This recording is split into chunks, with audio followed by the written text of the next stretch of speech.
తీశారు. అనేక ద్వారా చాలామంది కొత్త కవులను కూడా వెలికి తీశారు.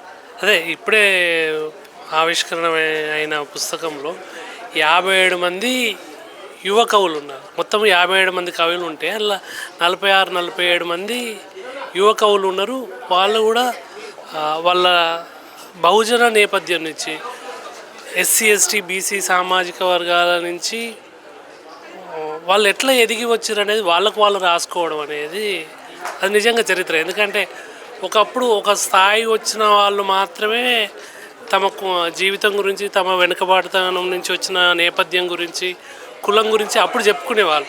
ఇప్పుడు అట్లా కాకుండా వస్తూనే మా ప్రాతినిధ్యం ఇది, మేము మా గుర్తింపు ఇది అని చెప్పుకుంటారు. అట్లా చెప్పుకునేటువంటి కవులు దీంట్లో 46 మంది ఉన్నారు. అంటే ఈ సాహిత్య ఉద్యమాలు వాళ్ళని సృష్టించినాయి అని చెప్పవచ్చు. ఎందుకంటే మిలన్ అని చెప్పి సాహిత్య సమావేశం జరిగింది, అట్లనే సమూహ యువ రచయితల సమావేశం జరిగింది. ఈ అన్ని ప్రజాస్వామిక ఉద్యమాల్లో, బహుజన ఉద్యమాల్లో చురుగ్గా పాల్గొన్నటువంటి యువ కవులు ఇప్పుడు ఆ దివిటీని ముందుకు తీసుకుపోతారు. ఆ దివిటీతోటి తెలుగు సాహిత్యానికి అంతా వెలుగుపరుస్తారు. ఆ వెలుగుపరుస్తున్నందుకు వేదిక అనేక కల్పించినందుకు కూడా అనేక